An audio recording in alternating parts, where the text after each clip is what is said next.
সরকার রাষ্ট্র পরিচালনায় স্বচ্ছতা, সুশাসন, জনকল্যাণ ও মানুষের প্রত্যাশা পূরণের লক্ষ্যে নিরলসভাবে কাজ করে যাচ্ছে বলে জানিয়েছেন প্রধানমন্ত্রীর উপদেষ্টা ও প্রধানমন্ত্রীর কার্যালয়ের মুখপাত্র মাহদি আমিন।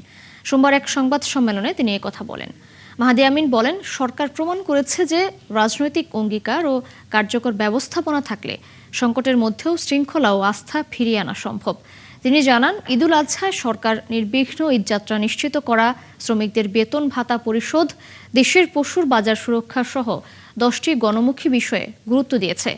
মাহদি আমিন আরও বলেন, আগামী দিনের সব চ্যালেঞ্জ মোকাবেলা করে আইনের শাসন ও গণতান্ত্রিক মূল্যবোধ সুদৃঢ় করবে সরকার। সেই সাথে সুশাসনের ধারা টেকসই করাই হবে বর্তমান সরকারের অন্যতম অঙ্গীকার।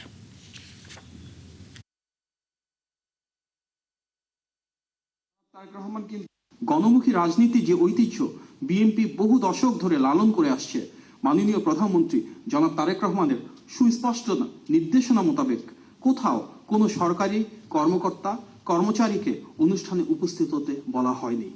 কোনো কমলমূর্তি শিক্ষার্থীকে রোদের মধ্যে ঘন্টা পর ঘন্টা দাঁড় করিয়ে রাখা হয়নি, কিংবা জনগণের কষ্টার্জিত অর্থ ব্যয় করে রাষ্ট্রীয় আড়ম্বরের প্রদর্শনী করা হয়নি।